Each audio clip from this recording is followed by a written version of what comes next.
Well, today is Saturday, November 3rd, 3 days prior to the election, which I guess is, Tuesday the 6th. And as I hold a publication in my hands here, I guess this is kind of old news, but the audit of the Fed bill passed in July. Passed in the House, it says 327 to 98. Anybody that's concerned about certain issues such as auditing the Fed, concerned about freedom, the TSA, government power grabs, they'll be glad to probably know, at least like me, that this election is going to be over soon. As far as what I'm doing, I'm probably gonna. I know I'm not voting for the two party candidates from both major parties. They don't seem to espouse any kind of common sense regarding what's really going on in this country, and I don't think you have to be a party-minded person. Obviously, there's some parties that I may identify with more, such as the Libertarians. But basically, politics, I think, is a common sense thing, or it should be. That's the problem, is it actually really isn't, as far as what you're told by the media and as far as what you're told by the Republicans and Democrats. As many people know, the Republicans and Democrats don't like other candidates on the ballot. If they can help it, they try to edge any other kind of candidate out and keep them off the ballot, since the Republicans and Democrats have a stranglehold on that process. So a candidate like Gary Johnson, former governor of, I believe, Nevada, they didn't want him on the ballot. Now, as I heard it and read it, I think Gary Johnson is on the ballot in 48 states. So that's an alternative. But I think, as other people have suggested, like Jesse Ventura, and I'm sure there's been a lot of others besides him, they've suggested that you have other choices on the voting ballot. Other candidates, and that you have other choices like none of the above. If you don't want to vote for anybody, you can vote for none of the above. And I think these choices should be on the ballot. You know, a lot of people don't even go out and vote, and that's fine too, actually. I used to be of the argument that, well, you know, you should vote and take part in the process. But, you know, a lot of people like the Lou Rockwells or anybody, really. There's a lot of people in a lot of walks of life, common, everyday walks of life or whatever, that don't believe they want to be bothered in voting. And you really can't blame them, because they have that right. You don't have to vote in this country. And a lot of times people feel that they are party to the corruption that is perpetrated by the major candidates. So they feel by casting their vote that they are party to what is wrong with this country, and that's a good point.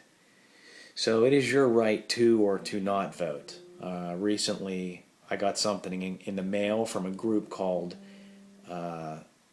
Americans for Limited Government. And it was a voting audit sent out to me, just like it was to a lot of people, from this supposedly conservative group that that espouses limited government. And the voting audit, I suppose, just like my father had kind of said to me, the idea is to show that some of your neighbors possibly didn't vote in the last presidential election or other presidential elections before that, So I guess the idea is that, maybe when you're around your neighbors, this might instigate you to put pressure on them to vote. Um, that's definitely not a good idea for any kind of group that claims to be for limited government. That's an invasion of people's privacy. And also, as I said before, it's anybody's choice as to what they want to do, vote or don't vote. And I firmly believe that even if you don't vote, you can call and you can complain to your representatives. Some people might say, "Well, that doesn't make any sense because if you're gonna bicker and complain, why? What gives you the right to call your representatives and complain if you're not going to vote?" But I still think people have every right to vote because whether you vote or not, these representatives are they hold office and they are concerned or are supposed to be with running these sectors of society that affect everybody's lives. So just because somebody doesn't vote doesn't mean that they can't call and complain. Your right to vote or not to vote is protected under the Constitution. And so that's something to think about. Because as I put my comment on Americans for Limited Government's Facebook page, I saw that there was a lot of similar comments saying the same thing, that this group didn't represent them and it was none of their business to send out an audit showing their voting record. And furthermore, I don't know if a lot of people have run into this, but my father has and I have. It showed that we did not vote in the 2008 presidential elections, which we both did. And their records were inaccurate to begin with. And so they can't even get their record straight, and they shouldn't even be sharing that anyways. This is a tactic of unions who I'm not wholeheartedly against unions, but I think unions are a apparatus and a monopoly-like thing. It's thrusted upon us in a monopoly kind of fashion. Unions use this kind of a tactic where, or they have before, where they want to make everybody's vote on a certain issue public, that everybody can see it. Well, I don't believe that's a good idea. And as far as unions go, they do have the right to free assembly under the Constitution. That's all well and good. But unions, they are supposed to be a negotiator, as Barry Goldwater claimed, and I think he was right, supposed to be a negotiator between employees and employers. And that's it.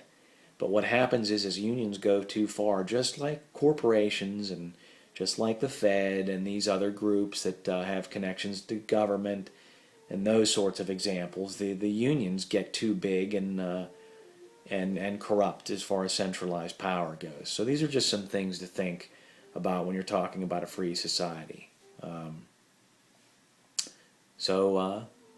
Hey, everybody, go vote or don't vote. It's all up to you. Sorry if my comments were not as well rehearsed and put together as major candidates.